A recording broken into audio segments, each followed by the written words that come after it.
Hello there, and welcome to Community Life. Here we talk with community experts about their life journeys and how they came into the community world. And today we have a conversation with Blake Ethridge, the best memes and icebreakers maker, a person with a great sense of humor, and the founder and host of the weekly live show Community Hour. And also, Blake was the first person who reached out to me when the war started and invited me to share my experience with the international CMX community, even though my internet connection was horrible. Anyway, thank you very much for giving me that opportunity. So, hello, Blake. Hey, it's great to be with you here today on Tuesday, Wednesday, Friday. I don't even know what day of the week it is, but it's a great week when I'm here with you, getting a chance to just hang out and talk. Any day, any week, anytime.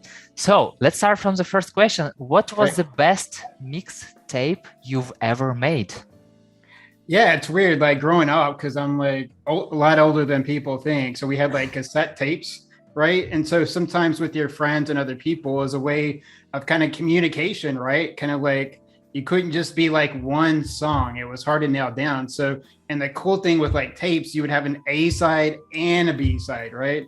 And you could really show off your personality and what you liked. And so probably for me, yeah, it's a great question. Maybe like some Depeche Mode, Enjoy the Silence, Eyes Without a Face, Billy Idol, and maybe a Billy Joel or Elton John, but just kind of taking you through that kind of experience, right? Just showing the joys of music and life, and so that and the best for mixtapes for me really, it's like when you give it to a friend that's a little bit like down or a little bit depressed, and they're like, "Wow, I feel so revitalized and picked up," and those are really like the best kind. Not that it was cool, but it's just like when you can do them, and it just kind of just recharges somebody.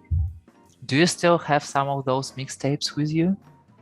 I don't think I have any of I don't think I have any of the mixtapes again. And now it's kind of like for today, it's you've got like your iPhone, so you can just make these playlists. And Yes. so then it's like for either at karaoke places or like for road trips. So it's not the same, but that's as close as I get today. And have you ever ruined your best mixtape by recording something over it? Yeah, I mean, of course, you get so excited, you throw something in, and then you're just like, "Oh my god!" And there's What no have like I undo done? it. Yes. Yeah, how did you feel in those moments?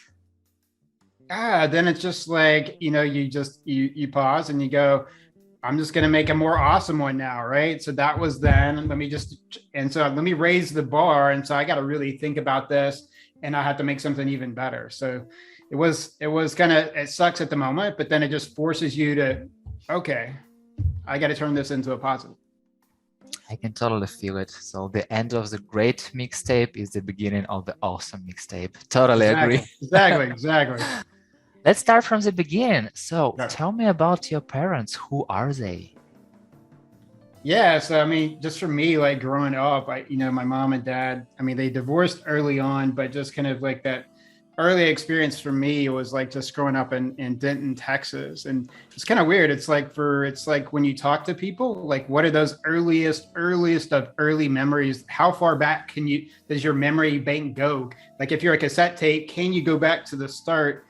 And I just kind of remember just these fleeting moments of just kind of being in a crib, kind of just waking up, and then just slowly, like every day, it was kind of like just longer stretches of being awake and vivid, and then starting to explore this like strange world and things like that. And my parents were like, kind of so amazing. And it was kind of interesting then. My dad was a preacher, and so which people probably wouldn't think about me. And we had like two dogs, and it was just kind of a really supportive kind of creative thing. My dad was like a big movie lover, and kind of like growing up, one of the first experiences, I hadn't seen TV or radio or any of that stuff, and he took me out to a drive-in. And so we go to the drive-in and we see Star Wars: A New Hope, and this is like my first experience out of the house, going anywhere, and we go see this movie, and I'm like, what world have I been born into, right? There's these R2D2s and Wookiees, and I always remember like him driving me back and I'm trying to like peek into like the other cars. I'm like, where are all these other people, right? And so my dad's trying to explain, like, no, no, no, this is a movie. But I think it's, my mom and dad just kind of growing up. My mom was going to school to be a neonatal nurse at the time. And so just kind of growing up with like two great parents, and even like when they got divorced, things like that. It's like just having a supportive environment growing up can make such a world of difference. Was your dad strict? Yeah, probably not that strict, but I like grew up an only child, so we're probably like more demanding, and kind of, we need more boundaries growing up. So you're gonna have to, he definitely tried to be. And for only child, we probably push a little bit more. And maybe like in bigger family, there's like an older brother, older sister, or younger or maybe it's the youngest, so we're kind of like only child. We might be parallel with like the youngest, who like always wanting way more than we ever should have or get. And how old you were when they divorced? Great question. So it would have been, yeah, so sometime probably like around preschool. How did you feel about that? I mean, there, I was too young to have any idea of like what was going on. So it doesn't really hit you emotionally or anything like that. It's like probably just and hadn't gone to school at that point, right? So I stay with my mom for most of the week, and then on the weekends, I'm just basically hanging out with my dad, watching movies, right? So it was kind of a cool life in that regard. And so just kind of, and I think I was lucky that I hadn't been into the school system too much then. So I kind of you kind of get to, at least for a few years there, getting to see, or at least through preschool, getting to kind of hang out with like consistent people and things like that. So it was kind of a amazing experience, but I was at least lucky in terms of just having no idea like what it meant or anything, to have like nothing emotional or anything about it. It was just like they were just living apart. And yeah, so that's, if it had been any later on in life, then it's going to be probably like devastating or things like that. Yeah, it's easy. It's easier because I can totally relate. My parents divorced when I was like 5 years old, and I do not remember anything. So it was like just two different people. But in general, what did it mean? Who knows? It's okay. Right. Yeah, yeah. So let's move you to yourself. You Yeah. told that it's a little hard sometimes to understand how back you can go. So tell me a little about your childhood. From what age do you remember yourself? Yeah, so like I was saying, like the earliest memories was just me looking up from my crib. So just kind of like looking up, and then it was almost like a series of days or weeks where just it would be a little bit longer, a little bit longer, a little bit longer, kind of a rolling of just different people coming in to look at me or say things. But it was just kind of like very like spurts, right? That just got longer and longer until like one day I just remember like getting up and out and just kind of walking around this house and wondering like what everything was, things like that. But just kind of vividly remember that. And then just kind of, all the nights of like nighttime was really fascinating to me. So suddenly everything shuts down. Like, why is everything shutting down? And there's like darkness, and you've got all these like kid lights and kid music going. And it was just kind of a strange for me. It was like, what is all this pageantry and all this stuff? I didn't entirely get it because nobody explains it to you as a kid in terms of all that stuff going on. And then just kind of eventually, just kind of getting into a groove. And I remember like, my dad was a preacher, so I would get kind of like with the little kids, we would get stuff, but it was like a creepy puppet show. So it's supposed to be teaching us all this stuff, but it just scared the living crap out of all of us because these are like the scariest puppets that you ever saw. And another time was like, since we're in Texas, we had this insane tornado that just went through the neighborhood, luckily like spared us. So that was just, I kind of remember that thing. And then another time of just letting out our two dogs from the backyard and just being like horrified because I didn't know dogs would run off. And that became like a whole deal of like trying to like find the dog. So that's probably the most dramatic moment to me growing up, it's like, oh my God, my favorite dogs, where did they go? Why did they run off? And having to like explain to my parents, like, hey, the dogs just took off. I don't know what happened here. And just the panic and everything of finding them, but we did find them and things like that. So those are like some of the early ones. And then another time, first big road trip, went out to Colorado, and I kind of just was sleeping through most of it, but it gave me my fear of heights. So we're up in Colorado driving through, and back then there's no like barrier like as you're driving.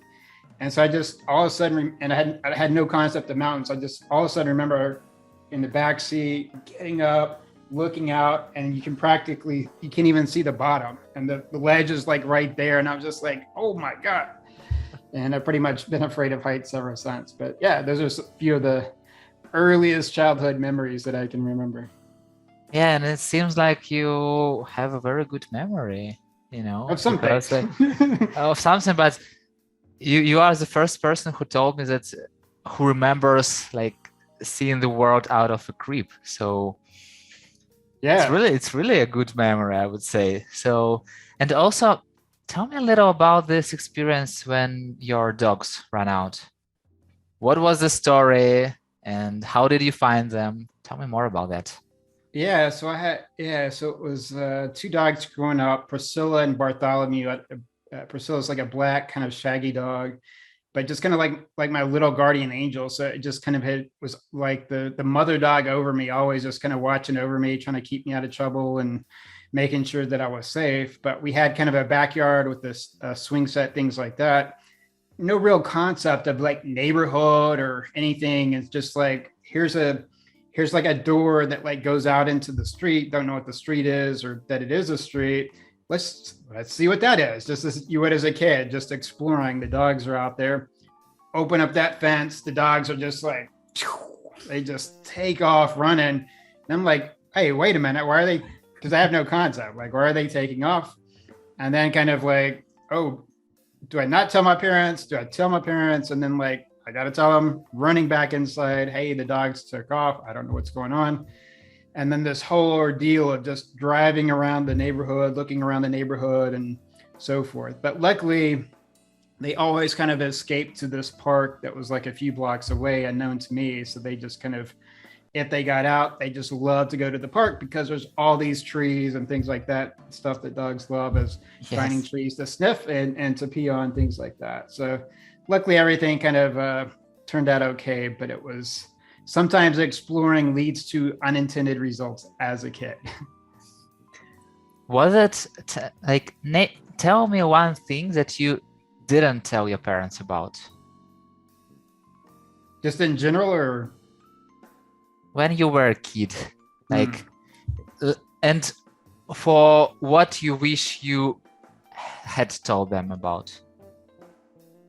Yeah, I mean, just as a kid, there's probably not too much of I think pretty open communication. So there wasn't anything like big secrets, things like that. Probably the only thing that they would know is a lot of times like growing up during like Sunday school, things like that, I would just get, because I hear the same stories again and again where it's kind of like, okay, I've already heard this like 5 times. Almost like if you're watching Netflix, you're like, something comes up, you're the friends, I've already seen this like 20 times, right?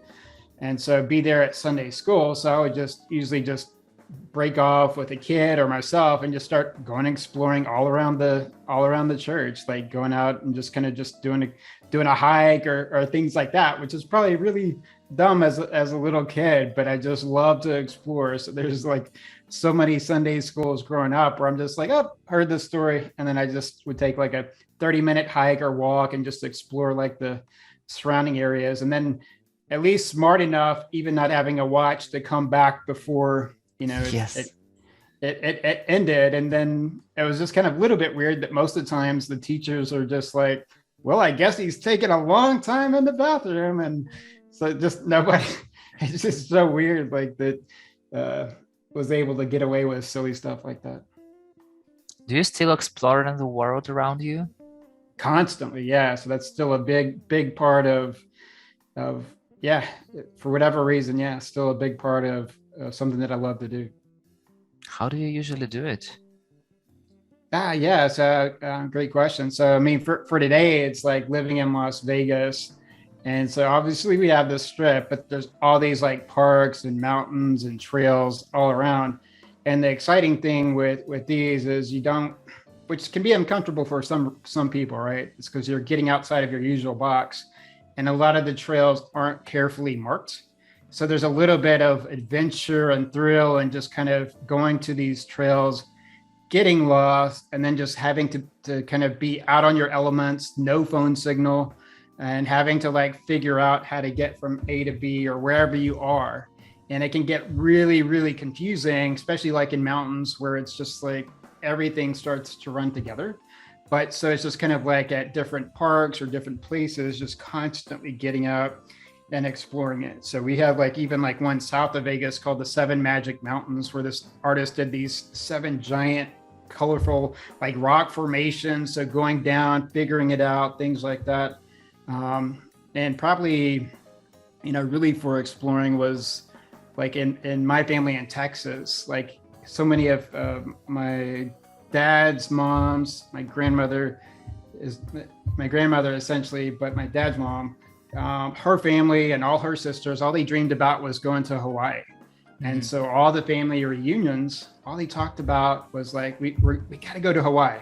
But all the guys are like, wait, why are you going to do this? Just get a postcard. I'll buy you a book with photos, things like that.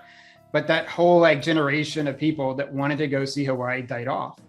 And so none of them ever got to do it. And so just kind of, I'm thinking with them is like, when I get to be old enough, I hope I can get out and not just be stuck to this one town in Texas or where I'm at. I hope I can actually get out and see the world, experience the world, and really get to explore and travel it. And probably like in my film festival programming days and like film media days, which is stuff I did as a volunteer outside of corporate work, is that film festivals would give you like industry accreditation, meaning you got like sometimes free flights, sometimes free hotels. So basically on a budget, I got to go out and explore the world. And so exploring like Barcelona, like 20 plus times, Italy, lost track. And the best thing about that, just getting to explore the world is often you would have this consortium or group of people that were all over the world. So you could have people from Japan, from Korea, from Russia, Ukraine, Australia, and the US. And we'd all be at the table talking, usually through English, like sharing stories, things like that. But you would get so many like different perspectives and so many like different cultures. And so that became like one of the best part of traveling with these like worldwide groups of people where you get so many different experiences and different stories and things like that. But that's kind of just always in just getting out to see the world is, and I would just say that when I first started to explore, especially like internationally, I had that kind of like run back to the hotel syndrome that a lot of people have. So you're like, oh, I've always wanted to go to Venice. A lot of people say that. They get there, they're so outside of their box. All they want to do is just get back to the hotel room, right? So they're getting back there at 3, 5, 6 in the afternoon. Can't wait to get home. And then you have to just, for me, I was spent like 3 months in Europe with no plan. And it just forced me to be like, wing it, figure things out, things like that. And so that was just kind of, so once I got through that hurdle of just there's different places with different cultures, it became even like more thrilling because nothing ever works exactly like you think when you're traveling. You get thrown all these curveballs and it just makes you even more comfortable to be like having this problem solving or just like this spirit, like nothing's going to get in the way of enjoying this, right? Where things may happen, you may get a rainy day, but it's like, how do I enjoy this? How do I make the most of it? Not like this is going to be like, the end of the world. And so just that relentless explore thing. And I'd probably own several homes, several cars if I hadn't spent so much of my corporate money over the years and decades of seeing the world. But looking at your smile, I understand that it was good, I would say, money investments for sure. Exactly. I hope so. And are you traveling right now? Like, Yeah, so for travel for me now, so like at the previous company I was at, we were getting out to Athens, and so that was like at the height of Omicron, so that was like an experience all its own, and it was kind of wasn't the best like kind of travel because you're having to wear like a face mask on a plane for like 20 hours. Not that I didn't like to do it, it's just like it's so uncomfortable, and I got a little bit of claustrophobia too. But it was amazing to, for me, just getting out to Athens. They had this insane snowstorm when I was there that they hadn't seen that much snow since the 1950s. And so, but it was cool just getting out to, because usually with business, you're stuck at meetings all day. So you're just trying to run out at nighttime and explore and see as much as possible. So that was great. And now it's kind of, an exciting time because generally like every year I'd go to like France for a few weeks. I'd go to Barcelona for a few weeks, and the pandemic shut everything down. And so now it's kind of like, since I moved out to the Las Vegas area, there's all sorts of road trips I've never had, places I haven't seen, mountains, trails, things like that. And then with the international travel, it's just kind of like there's this whole like checklist of Australia. They got all these places in the outback where you can like really see the stars. And that's like been high on my wish list really since the pandemic, is because here in the US, it's like when you look up at the nighttime stars, it's something I used to love to do as a kid, where you just get on the roof and with your friends or your girlfriend and just lay up and see the stars. But there's sometimes like that one moment in your life when you get away from the big cities, and then suddenly you see all these like heavens and universes and stars, and you're like, oh my God, I had no idea this all existed. And so that's like just kind of in the Australian outback probably has been high on my list, just to it's kind of like a massage or this recharge of just getting to experience and see that again, as what I mean. And just finding the places like that has been super high. Want to get back to Venice as well. I've been to Venice a few times, and it's so chaotic, right? And so many people, you see so many couples fighting in Venice, right? In Italy, because they have narrow corridors. And kind of like, and then the cruise ships come in like every 30 minutes, you hear this like stampede of feet, but it's like so disorienting. And you're constantly figuring everything out, and the water taxis. And then by the time you leave, like so many places, you're like on that last day, you're like, hey, we finally figured it out, and we got to catch our flight in 2 hours. And so I love to go back and just like, I don't have all that anxiety kind of knowing what it is, because couples, you would see like the Rialto Bridge and an arrow points to it. And then 30 minutes later, you're right back at the same spot. The couples are arguing. See, I told you we shouldn't have gone that way. We should have gone this way. And then they go their way, and they're right back in the same spot like 30 minutes later, where you just, for me, it's like, hey, we're probably going to get lost. Let's have fun and enjoy it, because this is so ridiculous that despite how smart we both are, we keep ending up running around in circles and things like that. So I just getting back there and just getting all over traveling. And I think seeing the stars and just opportunities, we're just reconnecting with international friends, where it's like where you are with the table from people all over the world, and you're getting to just share stories, share different experiences, and opening yourself up to just learn different things, or how people are dealing with things in other parts of the world and things like that. It's like always going to be like so fascinating for me. Yeah. Do you have a written wish list, or is it in your mind? For just anything, or what? For anything, what you would like to do in your life. Yes, I think for, really, for me, for, thinking about like wish lists and items. Yeah. So kind of, did the one sort of getting like the community live show kind of off the ground, which is kind of, it's kind of like, for me, it's like Anthony Bourdain, of like where he was finding all these crazy like stories from all over the world, untold stories. And that's what fascinated me on community, is like getting to, and maybe for you as well, talk to all these people all over the world and hear all these different stories, not just the usual people, and hearing different things. And so I got that off the ground, which is great. Then I want to do like a film podcast, which I haven't really had the time to do. And there's so much work involved, like booking guests and stuff. So I'm like, oh my God, do I really want to do this? But I had a really fun one that me and Marcia from CMX worked on last year with Bob Gale from Back to the Future and their community manager, Steven. at one of the CMX and Bevy's like Back to the Future events. So I was like, okay, I got to do that now.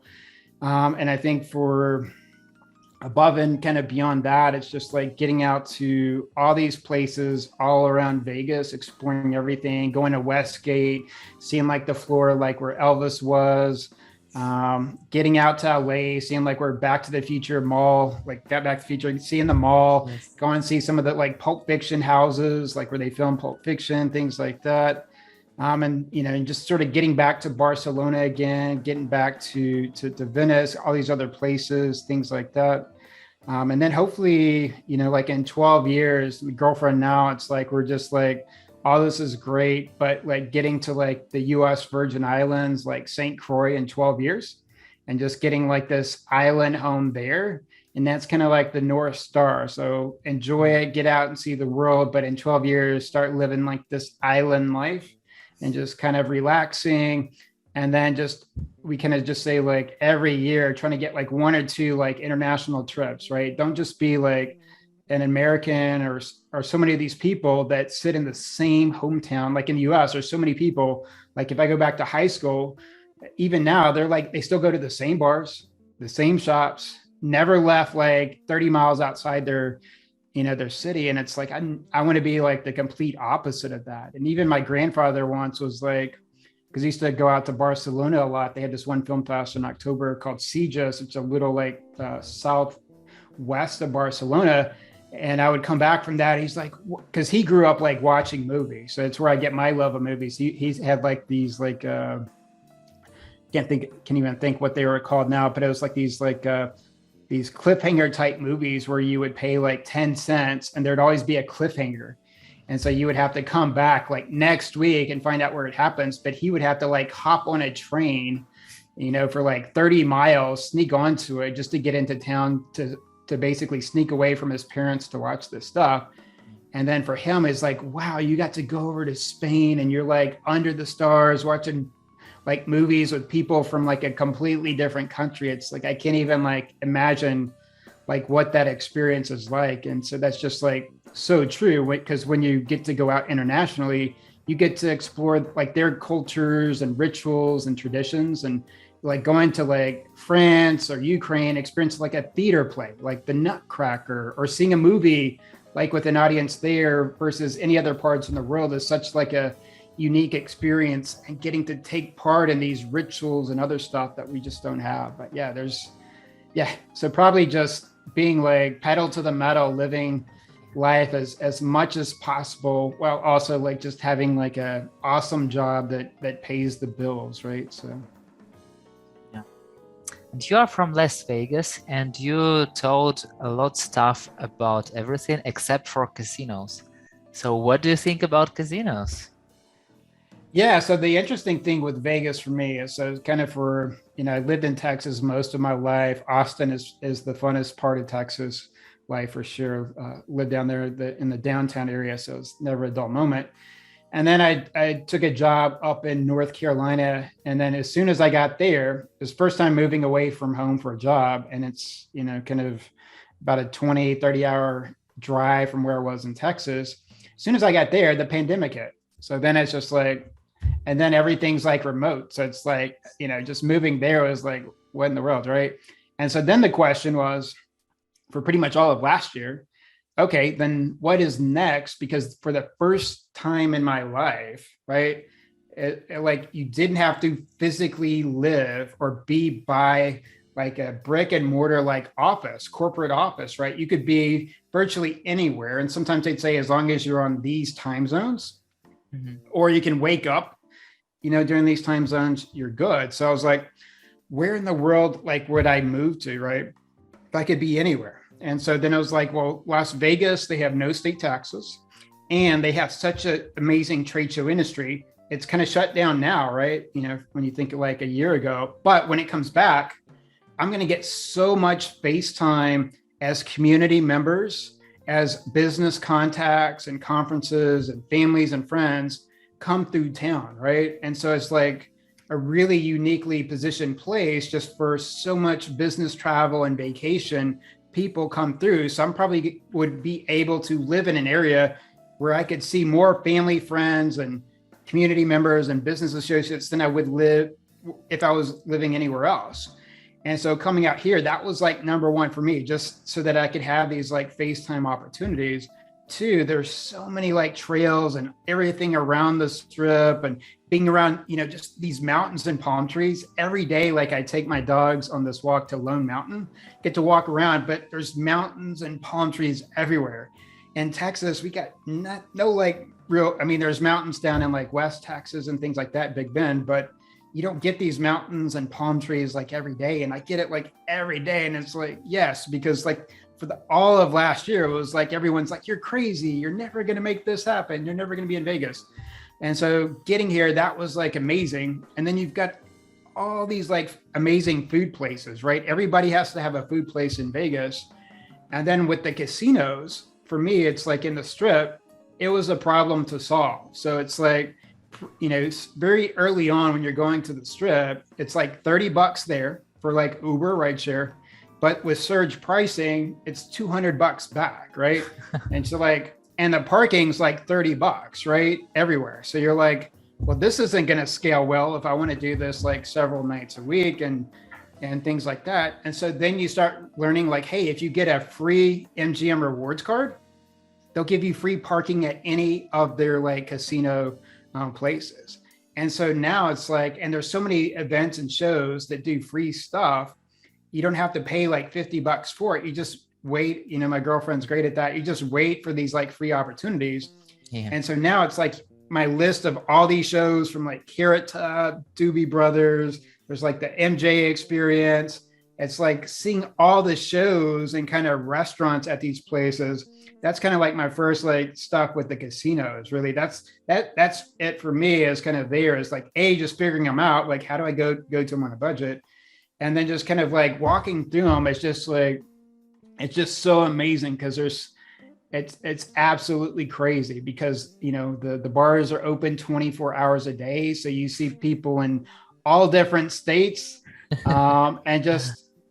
Yeah, and there's, they've got the smoking inside them, and you see people throwing their life inheritance away on like a pool like slot machine, or just like so drunk at like one of these like tables where they're doing like poker or something, and you're like, oh my God, like I feel bad for the people like running the games because they probably have no idea what they're doing at this point. But it's really cool because it's just like this adrenaline rush when you get into the casinos with so many people from all over, and sometimes you'll just like bump into people randomly and talk and have conversation. And as community professional, that's just kind of amazing. Like, I don't know this person. It is kind of interesting because you can't really have that, in some places where there's like, if I don't know you, I can't acknowledge you. And so I never try to have that kind of like, you know what I mean? Like stay away. It's like, if there's something interesting, it's really exciting just to kind of talk about it or geek out about it. So it's probably everything but the gambling is really cool with the casinos. So you can there's so much there with shows and entertainment and just walking around and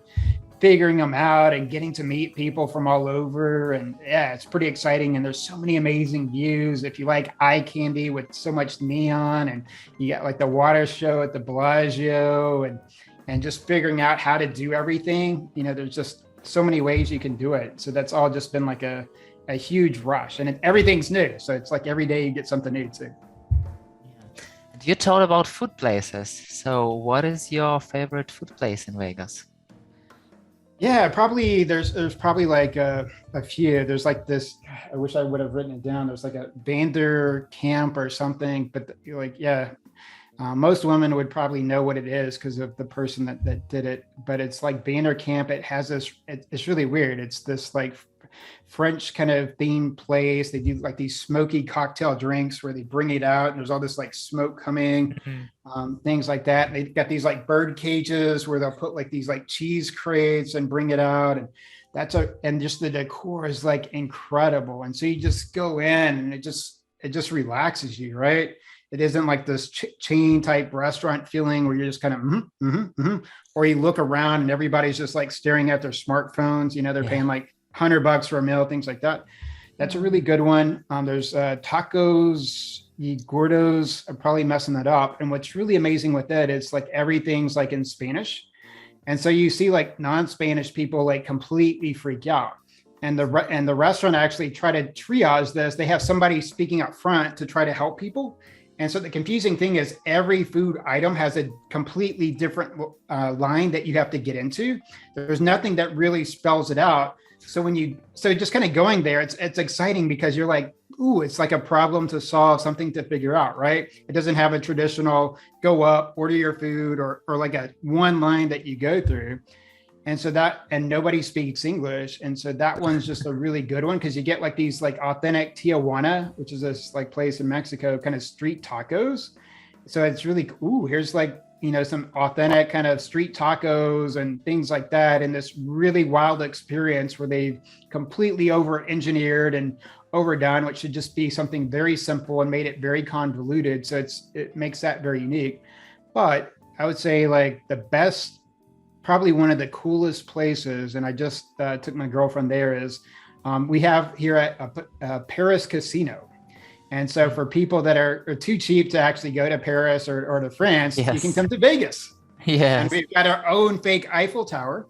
And what people may not know is on this Eiffel Tower, there's a restaurant called the Eiffel Tower Restaurant. And they actually have like a glass thing around, and you can actually order window seats, right? If you order window seats, there's like a 1, 2, 3 kind of tiered weighting of ones you can like bid on. If you're bidding on the lower ones, the cheaper ones, you're going to get probably a worse window view. But if you actually bid on like the higher ones that you can get through like Open Table, you're going to get a nice window view. So you're just sitting there with this panoramic, clear window view of like the Vegas Strip, Bellagio, and all the casinos like surrounding you. And so from there, you're sitting there and the table is like kind of looking forward. You've got one chair here, one chair to your right. And so you can just be there with a friend, family member, like for me with my girlfriend. And you're just like, you just have that moment. The mountains are in the distance and it's like everything feels right in the world. And so not only are you getting this like amazing French food, things like that, but that overall experience, it just like resets you. Like if you got any anxiety or you're just feeling like so rushed or maybe insecure about job or life or anything, it just going there, being in that moment, like, you know what, life could be a lot worse, right? We got this panoramic view, even though it's not the real Eiffel Tower, even though we're not in actual like Paris, France. And it's just like getting up there for that type of experience with amazing food. Most of the servers there speak French, things like that. It's just such a great experience. And I think for our kind of current work generation, it's especially with remote work life, it's like people are spending so much time sitting in their chairs, right? So much time kind of insulated into these like rooms. You have to get out and have a social life and hang out, force yourself to be out with people. And you have to find whatever these things are that resets you as a human being. They're just like, okay, everything's actually not too bad, right? Where you can just kind of let your shoulders down, your hair down, things like that.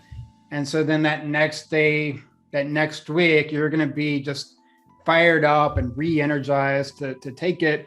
Or just if nothing else, that when you get to reset, there may be all this like accumulated stress, right? From that day, that week with job or any number of situations. And so just these restaurants that also offer experiences are just, like the Eiffel Tower one is just a must. Yeah. Thank you very much for sharing this life hack, I would say. Right. And talking about food. So what kind of food would you prefer? If it looks amazing, but tastes not that super cool, or if has an amazing taste, but not super fancy look? Yeah. So I think for, kind of getting to explore like traditions of different cultures and different foods, that's just interesting. Even if you don't like it, it's just kind of interesting to just open your eyes to like and taste bud to like different things, and at least being able to go with it. That's for like food or drinks, things like that. So they may not always like rate on your top 10 list, but it's kind of nice to just kind of experience it. And sometimes they might grow on you, things like that, right? But I think for overall with food, it's kind of like sushi's always great. Try not to indulge too much in it. It's gotten like so expensive now. You used to could get like just an arms thing grab of like sushi for like $30. And now it's tough to get like two orders of rolls, that's like $30, right? So so it can get to be a very expensive habit where you're like in sushi rehab quickly. And I'd say probably like for me, almost like my favorite dish or something to kind of explore is like this like wood oven like roasted pizza in Italy. And so they're kind of tough to find, but they're kind of like hole in the walls. So they're not going to have like a billion great reviews on Yelp, but just like when you can like explore like a city in Italy, look for the place with the wood oven, they got to have them. And it's just like, it is just so mind-blowingly good where just food hits your mouth and it feels like fireworks are going off. And so that's really amazing. And then one really interesting one is there's a restaurant in Barcelona, two places that's in Barcelona that are amazing. There's one called Calpep. And so kind of it's nearly impossible to find. It looks like a random garage that's just like in one of these like Barcelona alleys. And essentially it's really tough to get reservations and all that stuff. But once you do, they open up this thing and you're just at a bar. You get like 5 courses. They don't speak English. And so you just and it's all like seafood, right? So you got like the paella and all this stuff. You have really no idea like what you're eating, but it's all this like amazing different kinds of like seafood. And it's just like this whole experience, right? It's like almost communal because you're just all in this line along a bar, getting like 5 dishes and great things like that. And the last place is really interesting. There's a place, hopefully it's still there. There's this ex-British guy. I guess he's still British, but he's a British guy living in Barcelona. And then I think he had like a Barcelona wife, maybe, I don't know. But he's got this place called Pub Fiction. You never know when the hell it's ever going to be open, but he does handcrafted mojitos, right? So there's not food, but he does handcrafted mojitos, and his playlist and his music is just like amazing. And so you can just like generally sometimes open around midnight, things like that, but just to get handcrafted mojitos from this really cool person with amazing music was incredible. And then his girlfriend actually came in a little bit around before the pandemic, but she started to do like food there. And so now you can get like the usual like bar munchies and things like that. But it's like a totally like hole in the wall place that even like my friends in Barcelona never discovered, which is probably true because it's probably like barely ever open. But when it is open, it's like this magical doorway, almost like Chronicles of Narnia when they go like through the wardrobe or something. It's just like, it's like, it just pops up out of thin air. So those are a few of the places, food and stuff. You're talking so much about Barcelona. Tell me, please, why do you so connected to it? Yeah, it's kind of interesting. I think for like when I started international travel, that was like one of the first places for me to get to. And the interesting thing there was like that really left a mark for me with Barcelona is like just, I'm kind of landlocked in Texas for most of my life, right? So there's like to get to an ocean in Texas, we've got like Padre Island, but it's like about a 12 to 15 hour drive. And it's not fun, right? And there's like jellyfish everywhere on the beach. So even if you're out there trying to like walk and enjoy, you're having to just like look like, oh my God, because stepping on a jellyfish is not good for your health, right? And so like being in Barcelona, getting out there, it's like the first night I was ever there, we went to this like place where they had like the Olympic Village, right? When they had the Olympics, I think in the 90s, right? And it's kind of like one of the restaurants there, the part where you sit on was like overlooks like the beach and the ocean. So you're literally out there on this table, the waves are crashing. You can see like the moonlight, like on the waves, and you got all that, like, you know what I mean? Like ocean and beach sound. And you're just like, oh man, I'm like, here I am like next to a body of water and this getting to just enjoy a meal and things like that. So that was amazing. And then the other side is like for Gaudi, who has like La Sagrada Familia, this church they've been building since like 1910, 1920. And so that became for me like a rite of passage. So that first time going, and it's just like you see it in pictures and it's like, but seeing it in person is completely different. And so now every time I go back, it is just like, that's like always like that first checklist. Let's go see the progress, right? What have they done this time? And going Yeah. through like the 4 different sides of it. And then like every time I go to Barcelona now, it's like I've got a checklist. And even like over 20 times, there's still like so many places I haven't got to see, right? Some of them have been under construction, but just all the Gaudi stuff is like just these works of art, Park Güell and this amazing park. But it's like art, kind of an art project too. And so, just running around to all of his stuff. There's museums. I think there's like the Picasso Museum. So you get to see like Picasso's like paintings up close and seeing the texture, things like that is like amazing. You've got like tapas. And so the tapas are amazing. And then in terms of sports, you have like Camp Nou, where you had Messi and Xavi and Iniesta, these players kind of that I came up with. And so this was like, people from the US just can't even comprehend when you're going there with like just tens of thousands of people like into one sports events, and there's just fireworks and singing and dancing. Just they've never been to like such a communal kind of like sports experience that. And for them, everybody's like a season ticket holder there. There's not like tickets for sale, and it's like dates back to generations. So it's like a kind of a family thing too. And that whole city like shuts down anytime that they play, right? You go to any bar, people are doing it. And so, just that art of Gaudi, getting back to Sagrada Familia, being right there on the ocean, and just that there's still so much I haven't done. And it's also like just this thriving city, right? You don't have to take taxis. You've got trains and everything that can take you all over. And there's just like this, it's kind of like this urban thing, like how urban cities really should be, right? Where you're not having to drive a vehicle everywhere, and just such a amazing culture. And it's kind of interesting in Spain is because like in the Basque country, like around Madrid and stuff, they'll say like Barcelona people are like the conservative, like serious, kind of stuffy people, right? And it's like, but when you actually hang out with the Barcelona people, that might be true up until 10 p.m., right? Like when you get the siesta times, things like that. But from 10 p.m. to 6, these are like some of the funnest people that you'll meet on planet Earth.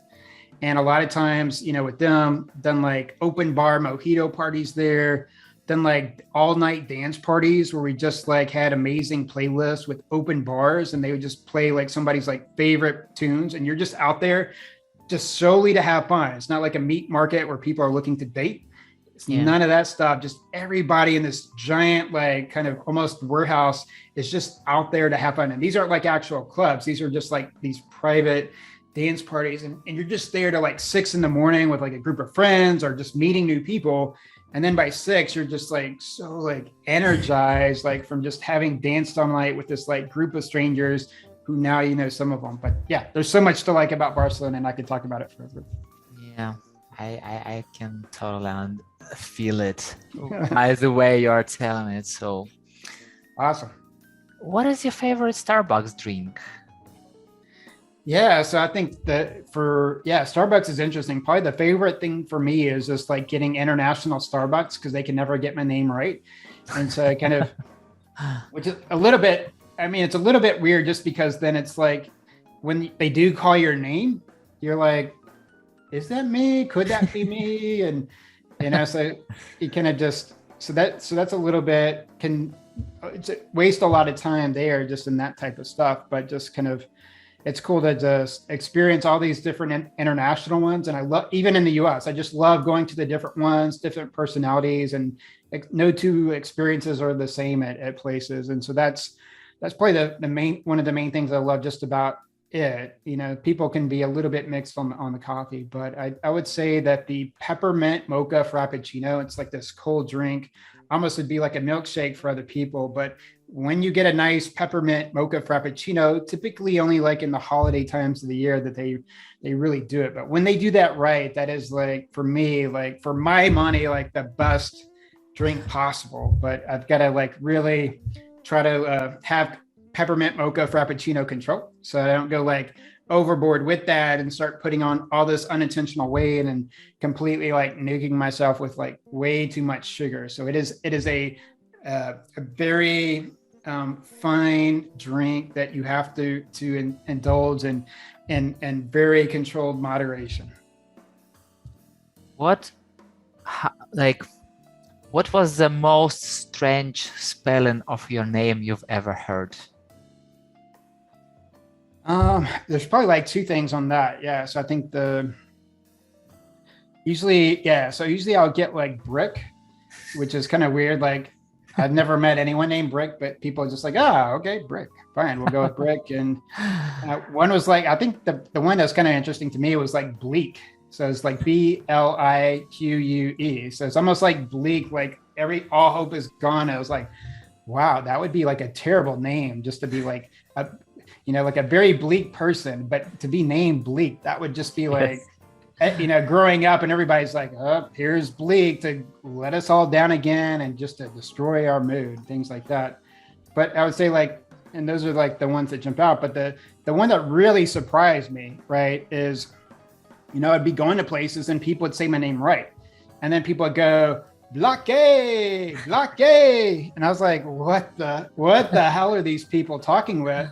And so Frank, this one developer that I worked with, is like, you don't know what this blockade thing is? I was like, dude, I have no idea. But when I'm like going to places, people start screaming this when I'm like, they call my name for food or drink or something. I had like, like no context. And so there's this Key and Peele sketch, right? So this comedy show that used to be done by like Jordan Peele, so forth. So there's a sketch called Substitute Teacher, where the substitute teacher is doing roll call, where you basically go through everybody's name just to say like here.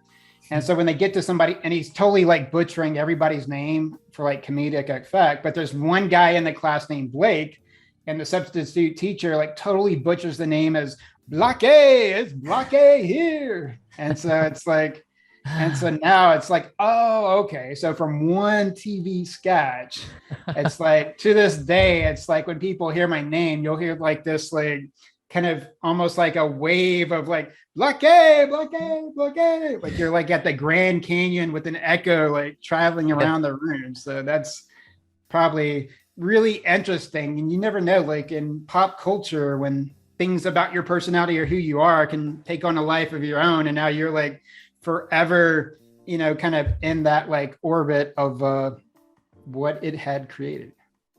Yeah, it's a really fun story, And you recently, like one day ago, you tweeted, "It's never too late." So the question is, what day will it take for you to wake up and finally start living your dreams versus passively going through the motions of life? Did you have that moment? Yeah, I think that's like, I mean, that's such a like, so it's kind of like and there's a really good documentary I think Russell Brand has. I forget the name of the documentary, but it's basically about kind of the singularity of being present in this moment that you're in right now and being able to just whatever it is, right?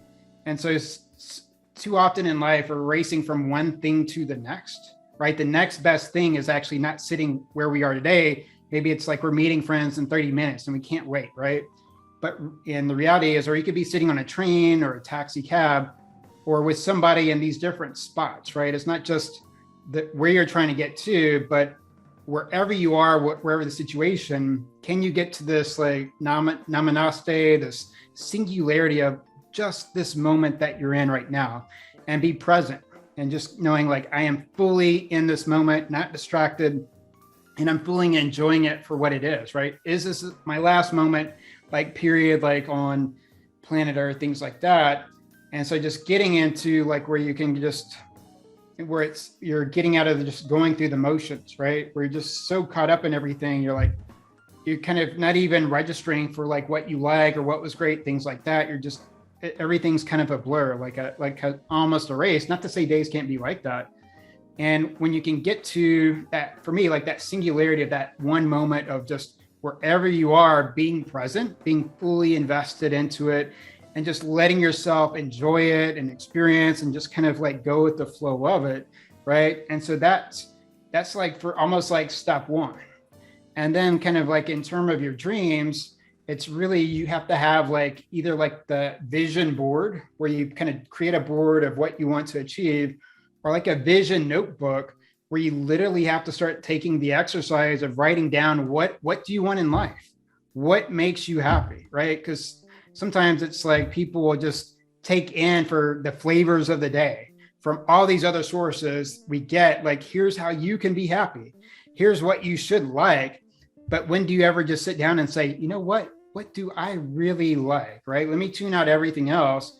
What makes me happy? What's my hype song? What dishes do I like? Where have I not been that I really want to get to, right?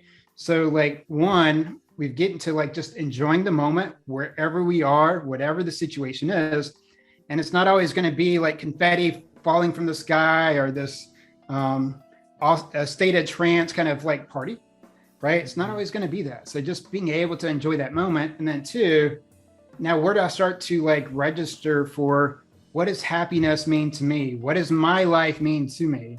If I've got 2 days left, like 2 months left, 14 years, whatever the situation is, what do I really hope to accomplish? Are there like people that we have unfinished business with, right?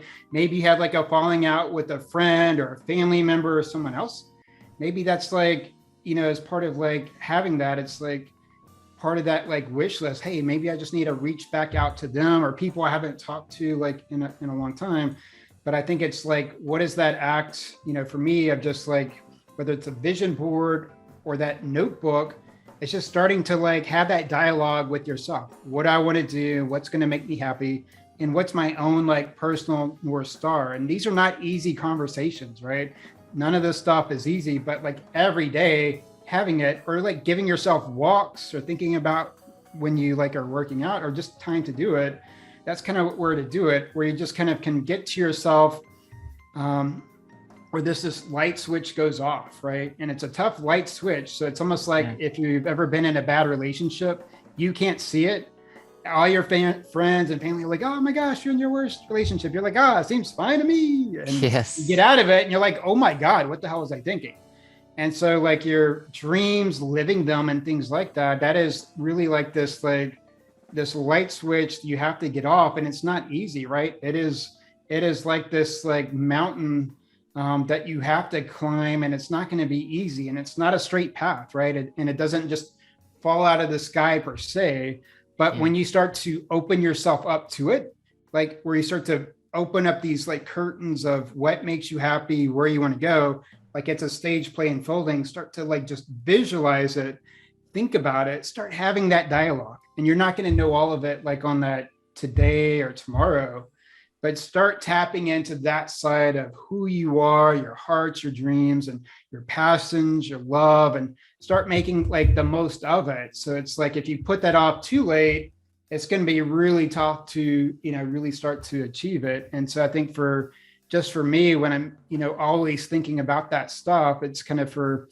finding those moments where I can just meditate on the wish list and the items, and just, be able to say like, because unless you're like really, really rich, and so many rich people I know are like completely miserable. It's like, just owning like 10 Lamborghinis and 10 mansions all over the world was happiness, right? It's definitely not, right? Because so many of them are miserable. But it's like for, just like that, you still have to have like a corporate job. And so as with everything else in relationship, there has to be a balance and a compromise. Not everything's like a happy ending and entirely good or bad. There's so much great stuff, but it's how much do you want to put up with, or this impeding to who you actually are, understanding that, any business, any job, any relationship isn't going to be like 100% all this stuff. There's going to be like these ebb and flows of honeymoons and different phases, but investing in all of these kind of parts of your life, almost like a stock market, investing in relationships,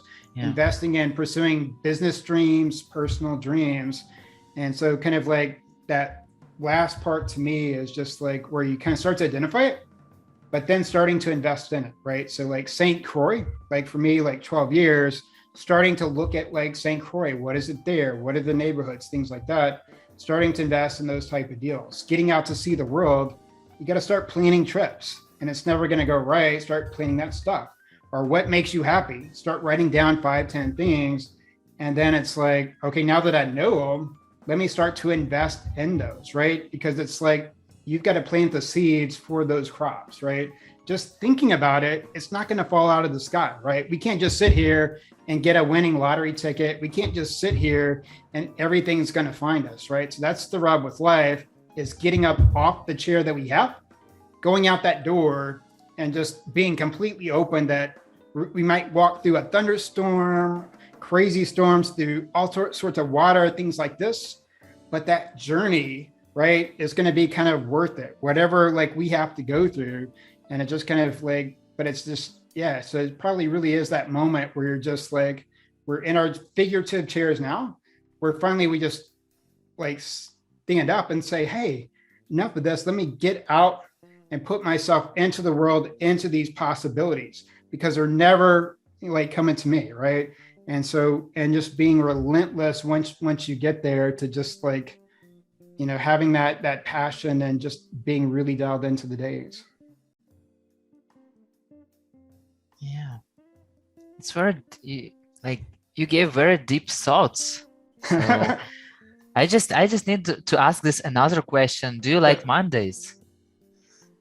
No, Mondays are like, I think for, I'm more of like I'm more of a night person. So I think for Mondays, it's kind of like for anybody that hates mornings, right? So I'm definitely not a morning person. So Mondays are just like, yeah, very rarely like exciting, right? So it's just like the weekend and everything else. Like when it gets towards the end of the week, it's like when you can finally let down your hair, all that work pays off. But it's, you know, and it's that mental kind of hurdle of just like, now I'm right back in the beginning, right? So it's almost like Groundhog Day. It's like, how the hell did I end up at another Monday? I never, like, get me away from this, because it is that start of the race, right? The start of like a bike climb, or kind of figuratively, right? Where you're just right back at the start of that start line, and here we go all over again. I've got to reprove myself, redo everything, and take that deep breath. And so I think maybe eventually Sunday I'll grow to like them, but it's like, I would love just where I could go from like a Sunday to a Tuesday, or a Sunday right back to a Friday. Blake, I wish to have the sky as the limit to our conversation, but time is the limit. So Sure. let's jump to the rapid fire questions. Are you Sure, ready? great. Cell phone call or Zoom call? Probably cell phone. I've gotten way too many Zoom calls. NBA match or hiking? If Luka's in the NBA match, who's a player for the Dallas Mavericks out of Slovenia, then it's like Luka all day. Otherwise, like hiking, because you can always explore new places. What are your favorite color and song? Favorite color, it's kind of weird, since I was born like on St. Patrick's Day. So I pretty much just have to go with green for whatever reason. So green just really resonates with me just because of that. So it's kind of cheesy answer, but yeah, there. Favorite song, oh man, that's really tough. I would say for this week, I'm really just, there's this London band called Django Django. So I've just really been into like Reflections and Hail Bop and all that stuff, but just amazing like harmonies, things like that. So I'd say like any Django Django song is like, if you're asking me on this week, that's like, I'm completely obsessed. We're just constantly going. It really has some cool kind of like harmonies and stuff. So when you're working, you can just kind of be in this rhythm, getting going and stuff. And so it's, yeah, Django Django. If you were a superhero, what superpower would you have? Yeah, it's really good. I think I don't know, probably I would have it, for me, you know, Back to the Future. So I would I would want to have like time travel superpower, just kind of like, maybe not like an interaction, but it's like, you know, history is so like, you know, we get like the written stories, the oral accounts, but just to actually go back and really like see like, how did it actually unfold versus what we know? Because so many times like everything gets distorted and twisted, things like that. I don't mean like in like bad ways, but just where it doesn't always line up. So just going back throughout time, or even like just seeing like hundreds of years from now, it's like just that complete curiosity. So big time travel geek. So that would be like my superpower if time travel was a superpower. Yeah. And the hardest question, who do you learn from in the community world, and what makes it question hard? Name one person. That just and one person in the community world that does what? Who you learn from. Yeah. So I think for, probably I'll say like one I'd really like to probably at least to go to is like when I started out like in community, like coming up as like we didn't have like any social media networks. The conferences were like general like tech conferences. So they're more like online marketing, things like that. So it was really tough. There wasn't like the CMXs and things like that out there. So it's like, oh my God. And so I think like early on in kind of like my experience, there's, obviously like groups like Adaptive Path, which is more like a consulting firm, that was like very instrumental because they're the first talking about the user experience blueprint, where you look at community from a customer journey perspective and having that kind of white glove treatment. But I think the first real rock star community for me that was just like so inspiring, and they got their start like around the same time in the late 90s was Bill Johnson. And so Bill Johnson, one of the first communities, just kind of realized how important and kind of really, it was almost like to me, like the godfather of community content creation. And so you have a community, and even like with a search, if there isn't search results, you've always got to feed the search, right? And because if you're searching, not finding anything, it doesn't matter if you have Google or what the hell you have, right? So with community, not only do you have all this stuff, you need to be having all this amazing like community content where people are engaging. Community content of these just people are telling stories, things like that.